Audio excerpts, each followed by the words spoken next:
नमस्कार दोस्तों, मैं डॉक्टर अरूप, मेरे YouTube चैनल डॉक्टर अरूप हेल्थ फ्रेंड में एक बार फिर से आप सभी का हार्दिक स्वागत करता हूं। आज मैं चाइल्डहुड अस्थमा, जिसे पीडियाट्रिक अस्थमा या शिशुओं में होने वाला दमा का रोग जो है, इसे हम कह सकते हैं, इसके बारे में, इसके लक्षणों के बारे में, इसके कारणों के बारे में, इसकी मेडिकल इमरजेंसी की स्थिति के बारे में बहुत सारी अहम जानकारी इस वीडियो के माध्यम से आपके समक्ष शेयर करने के लिए आया हूँ। इससे पहले कि ये वीडियो स्टार्ट करूं, अगर आपने मेरा चैनल अभी तक सब्सक्राइब नहीं किया है तो कृपया मेरे चैनल को सब्सक्राइब कर लें। अगर मेरा वीडियो आपको देखने के बाद अच्छा लगता है तो इसे ज़्यादा से ज़्यादा शेयर और लाइक करना ना भूलें, जिससे मुझे अगले स्वास्थ्यवर्धक वीडियो के लिए मोटिवेशन मिल पाएगा। आपके मन में जो भी सवाल हो या सुझाव हो उसे कमेंट बॉक्स पे ज़रूर लिख के भेज सकते हैं। चाइल्डहुड अस्थमा, जिसे मेडिकल टर्म में पीडियाट्रिक अस्थमा और हिंदी में शिशुओं में होने वाला दमा रोग हम कह सकते हैं। आमतौर पे ये नवजात शिशुओं के उम्र से लेकर के, जो नवजात शिशु हैं उनसे लेकर के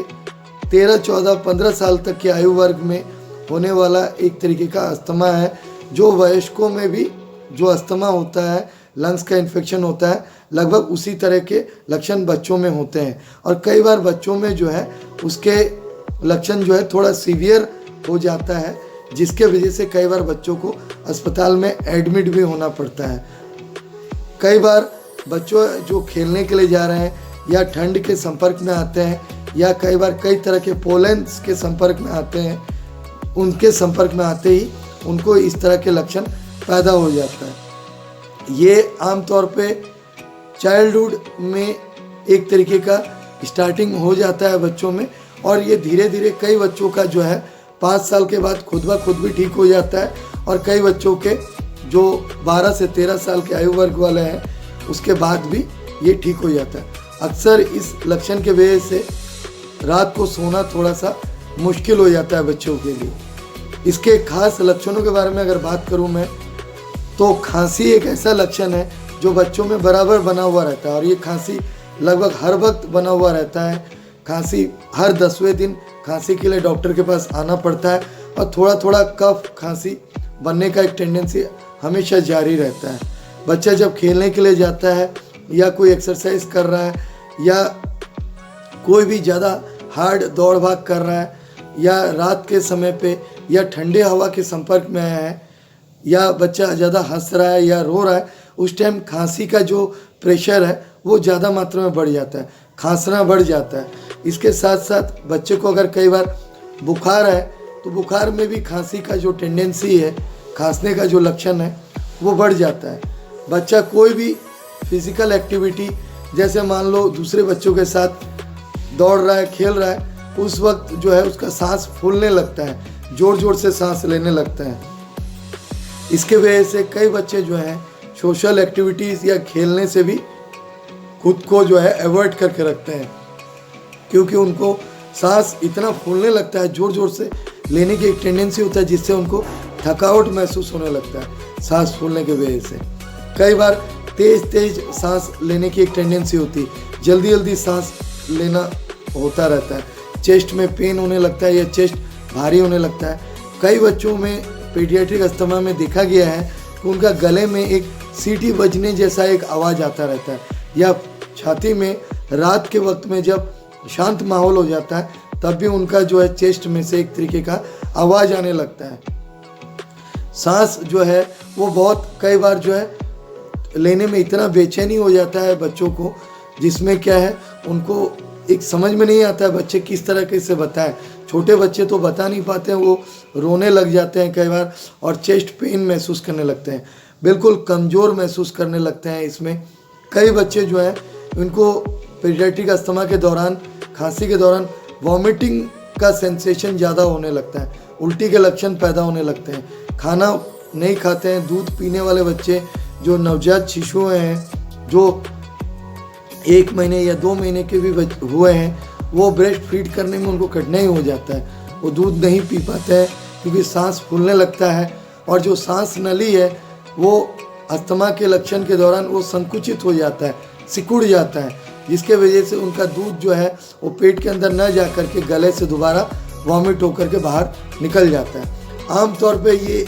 लक्षण जो दमा के हैं ये रिएक्टिव एयरवे डिजीज़ जिसे ब्रोंकियोलाइटिस कहा जाता है उसके जैसे लक्षण लगभग दिखने को मिलता है। अब मैं कुछ मेडिकल इमरजेंसी की स्थिति बताऊंगा जिस कंडीशन में आप बच्चों को ज़रूर जो है अस्पताल में एडमिट कराना चाहिए, जिसमें आप देखेंगे बच्चा किसी भी एक सेंटेंस को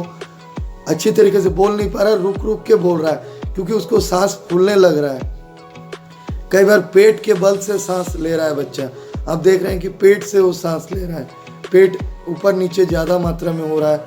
कई बार बच्चा जो है कहीं से दौड़ के भाग के आया है, फिर वो तुरंत ही लेट गया है और सांस जल्दी जल्दी लेने लग रहा है। गले में आवाज़ और खांसी का प्रेशर ज़्यादा हो रहा है, रात को बिल्कुल बच्चा सो नहीं पा रहा है, खांसते खांसते बार बार उठने लग जा रहा है। तो आप उस तरीके के बच्चों को आप समझ लीजिए कि तत्काल उनको एडमिट करने की स्थिति या हॉस्पिटलाइज करने की स्थिति आ सकता है। कई बार बच्चा 5 साल का है, वो चलने में कठिनाई महसूस कर रहा है, इतना सांस फूल रहा है या बात भी नहीं कर पा रहा है, चेस्ट में पेन बोल करके बता रहा है। कई बार बच्चे के जो है इतना सांस में बेचैनी हो रहा है कि उनके जो है नाखून में नीलापन या शरीर नीला पड़ते जा रहा है, तो उस स्थिति में आप या होंठ नीला पड़ते जा रहा है तो आप घर में नहीं रखिए उस तरह के पेशेंट को। बेहतर है आप चिकित्सक के मार्गदर्शन में जा करके हो सकता है हॉस्पिटलाइज कराने की स्थिति आ सकता है। अब मैं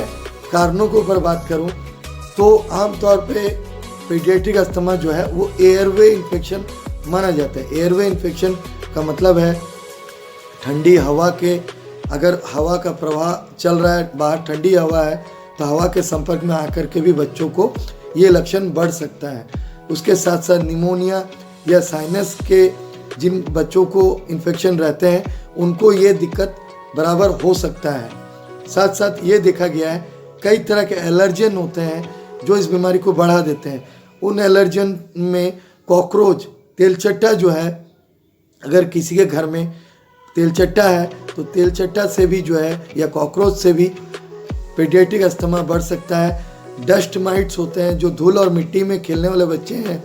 उसमें कई तरह के कीटाणु रहते हैं, उनके संपर्क में आकर के भी बच्चों को इस तरह का अस्थमा का जो है लक्षण पैदा हो सकता है। उसके साथ साथ जिनके घर में पालतू जानवर हैं, जानवर के जैसे डॉग हैं, कैट हैं, उनके शरीर के जो केश हैं, बाल हैं, उससे भी एलर्जी पैदा हो सकता है।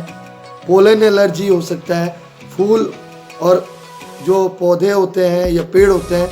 उनसे एक तरीके का ड्राई पाउडर जो है वो छोड़ते हैं प्रकृति में, उनसे भी पोलन एलर्जी,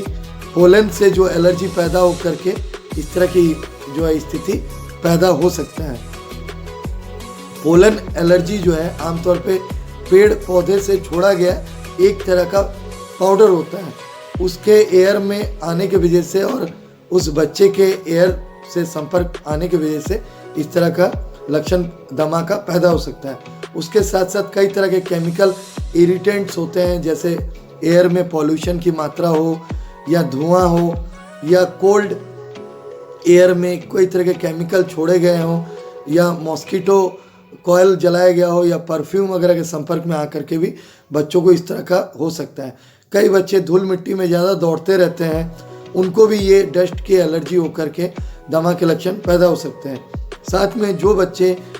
पढ़ाई कर रहे हैं, स्कूल में जा रहे हैं, अगर तनाव ग्रसित हैं तो उनको भी इस तरह के एलर्जिक स्थिति बन करके दमा की स्थिति पैदा हो सकता है। तो मैं उम्मीद करूंगा मैंने जो जानकारी शेयर किया है आपको, जो लक्षण कारण इस प्रकार के बताए हैं, आप उसको जागरूकता से समझते हुए इस वीडियो को ज़्यादा से ज़्यादा शेयर करेंगे।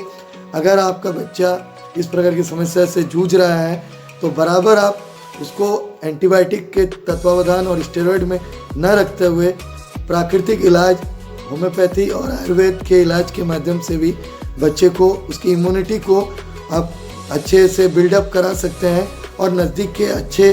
होम्योपैथी या आयुर्वेद के डॉक्टर से मिल करके भी इसका आप समाधान ले सकते हैं।